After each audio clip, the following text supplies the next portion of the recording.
ڕۆژانە ئاو بۆ 165 گەڕەکەەکانی ناو سۆران دابین دەکات. ئەگەر پرۆژە بە فولی ئیش بکات 6 پام دەبێ بڕە بۆ سۆران.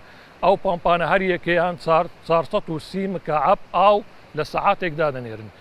یعنی ئەوەش ڕۆژانە دەمێنێتەوە سەر سەعاتەکانی ئیشکردنی پرۆژە. هەتاوەکو سەعاتەکانی پرۆژە زیاتر بێتن کەمیەی ئەو ئاوەی کە دەڕواتن بۆ سۆران زیاتر دەبێت. هەر وەک ئیش و کارەکانی دکات لە مانگی ڕەمەزانیشدا چۆن بڵێ زەحمەتیەک بۆ کارمەندەکان دێتە پێشەوە چونکە بە زمانی بەڕۆژی کارەکانیان بەڕێوە دەبن. هەر وەک ڕۆژەکانی پێشتر لێرانە کارمەندەکان دەمێننەوە فتاری خۆیان لێرە دەکەن و لە پاش فتارش عینەن ئیش و کارەکانی خۆیان بەردەوام بەڕێوە دەبن.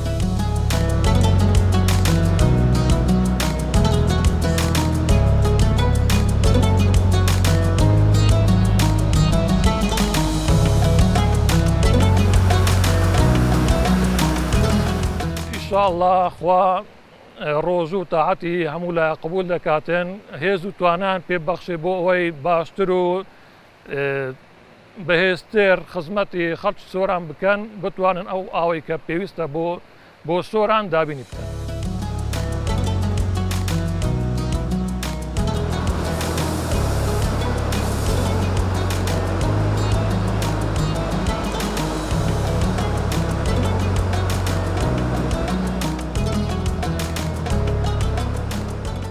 ساعات عەفتی پێ دەکەین هەتا هەشتی شەو نۆی شەوێ احتیاجە ئاوە دەڕوا. لەو مانگە پیرۆزەشدا هیوادارم کە ئەو خەڵکە زیاتر مساحەدەی ئەو ئاوەی بکات کە ئەو ئاوەی ئەمە بەڕێ دەکەین بەڕاستی هەر ئێمە دەزانیت بەچێ ئەو وەزعێک ئاوە دەڕوات و بەڕێ دەکەین.